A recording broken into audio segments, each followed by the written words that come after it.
David travaille depuis plus de 10 ans. Il est sérieux, ponctuel. Il ne compte pas ses heures.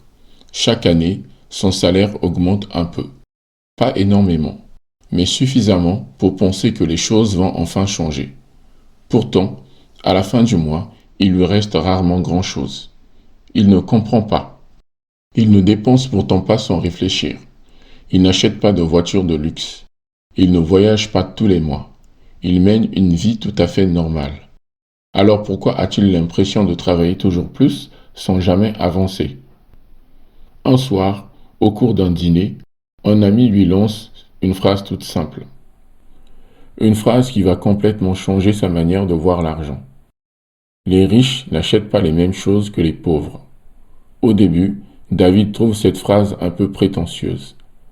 Puis son ami ajoute, les riches achètent surtout des actifs.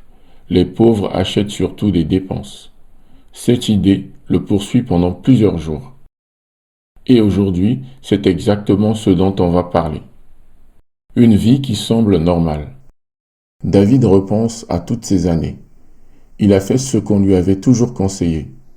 Étudier, trouver un travail, être sérieux, économiser un peu et profiter de la vie. Sur le papier, tout semble logique. Pourtant, quelque chose ne fonctionne pas. À chaque augmentation de salaire, ses dépenses augmentent elles aussi. Un téléphone un peu plus cher, une voiture un peu plus récente, quelques abonnements supplémentaires, des vacances un peu plus confortables. Rien d'extravagant, juste de petites améliorations.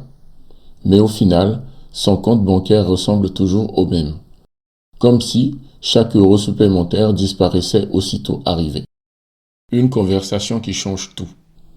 Quelques jours plus tard, David retrouve son ami autour d'un café. Il lui pose directement la question. Qu'est-ce que tu voulais dire par actif?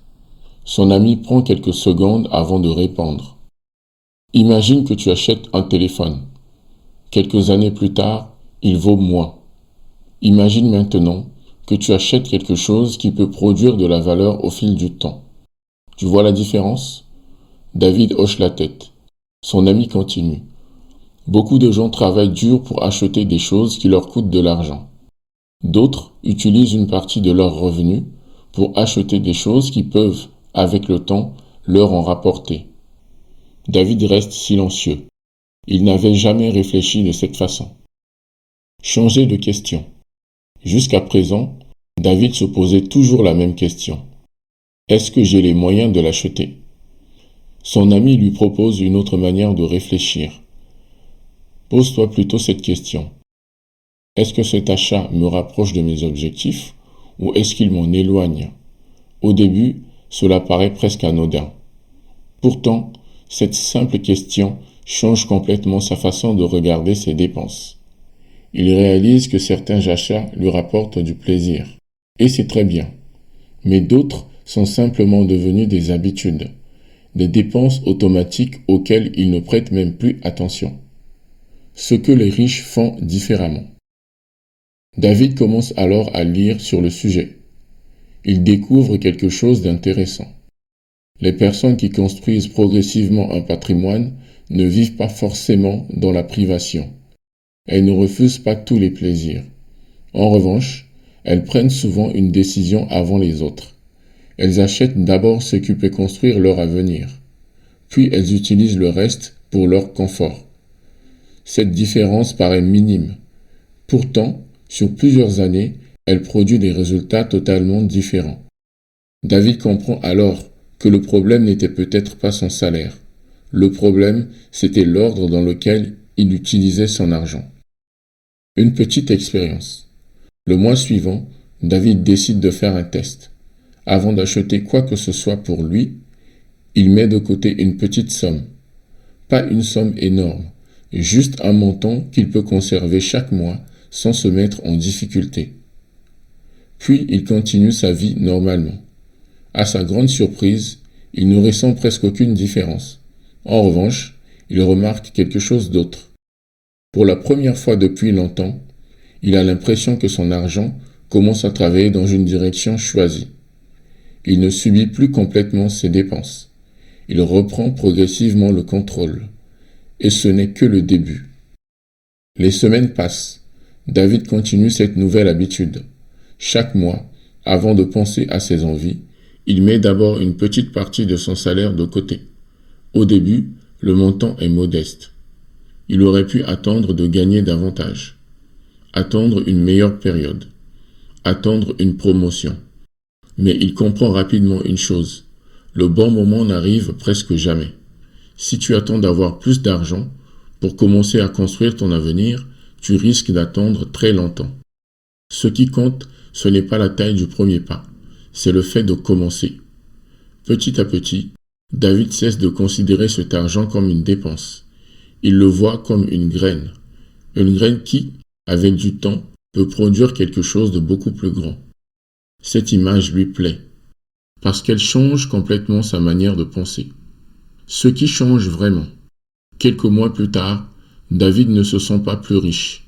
Son salaire est pratiquement le même, son mode de vie aussi. Pourtant, quelque chose a changé. Avant, chaque euro qui arrivait sur son compte avait déjà une destination. Aujourd'hui, une partie de cet argent travaille pour son futur avant même d'être dépensé. Cette différence paraît minuscule, mais elle transforme progressivement sa relation avec l'argent. Il ne cherche plus seulement à gagner plus, il cherche aussi à mieux utiliser ce qu'il gagne déjà. Et cette nuance est essentielle. Beaucoup de personnes passent des années à vouloir augmenter leurs revenus. C'est une excellente chose, mais elles oublient parfois une question encore plus importante. Que fais-tu de cet argent une fois qu'il arrive sur ton compte? Parce que deux personnes qui gagnent exactement le même salaire peuvent construire des patrimoines complètement différents. Tout dépend des décisions qu'elles prennent, mois après mois. La vraie différence. Un jour, David repense à la phrase de son ami. Les riches achètent des actifs, les autres achètent surtout des dépenses. Au début, il avait compris cette phrase comme une opposition. Aujourd'hui, il la comprend autrement. Il ne s'agit pas d'interdire les dépenses. Tout le monde a besoin de profiter de la vie. Acheter un livre, partir en vacances, partager un restaurant avec des proches. Tout cela a aussi de la valeur. Le problème apparaît lorsque chaque euro sert uniquement à consommer. Parce qu'à ce moment-là, l'argent quitte définitivement ton compte. À l'inverse, lorsqu'une partie de ton revenu sert à construire des actifs, tu commences progressivement à créer quelque chose qui peut continuer à produire de la valeur. Et c'est là que la perspective change. Les actifs ne sont pas toujours ce que l'on imagine. David découvre ensuite une autre idée. Pendant longtemps, il pensait qu'un actif était réservé aux personnes déjà riches. Il imaginait de grands immeubles, des entreprises ou des patrimoines impressionnants. En réalité, il comprend qu'un actif peut prendre plusieurs formes. Cela peut être un investissement, une entreprise, des parts d'ETF, un produit numérique, des droits d'auteur, ou toute autre chose capable de créer de la valeur avec le temps. Il ne s'agit pas de tout acheter, ni de courir après chaque opportunité. Il s'agit simplement de comprendre qu'il existe deux façons d'utiliser son argent. L'une construit uniquement le présent, l'autre construit aussi le futur. Le changement le plus important. Quelques années plus tard, David repense à son ancienne manière de vivre. Il ne regrette pas les achats qu'il a appréciés. En revanche, il regrette une seule chose, ne pas avoir compris plus tôt cette différence. Parce qu'au fond, ce n'est pas le moment qui compte le plus, c'est le temps. Plus une habitude commence tôt, plus elle a le temps de produire ses effets.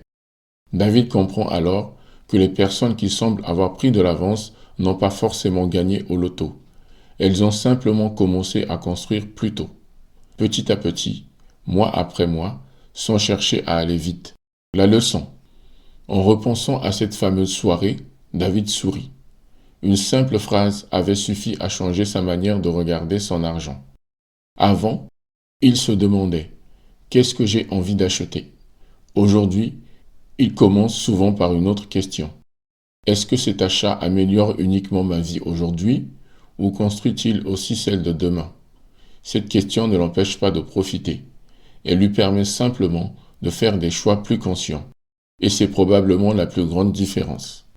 Les personnes qui construisent progressivement leur patrimoine ne prennent pas forcément de meilleures décisions parce qu'elles sont plus intelligentes. Elles prennent souvent de meilleures décisions parce qu'elles se posent de meilleures questions. Les riches n'achètent pas toujours des choses plus chères. Elles n'ont pas forcément commencé avec plus d'argent, mais beaucoup ont une habitude en commun. Ils utilisent une partie de ce qu'ils gagnent pour acheter des actifs avant d'augmenter leur niveau de vie. Ce n'est pas une formule magique, ce n'est pas une promesse de richesse rapide, c'est simplement une manière différente de penser. Et parfois, changer sa façon de penser est le premier pas vers un changement beaucoup plus grand. Parce que la richesse ne commence pas forcément sur un compte bancaire. Elle commence souvent dans les décisions que tu prends chaque mois.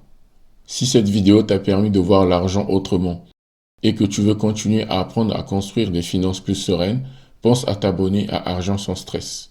Chaque semaine, je publie des vidéos simples, concrètes et sans jargon pour t'aider à mieux gérer ton argent, développer les bons réflexes et construire progressivement une véritable liberté financière.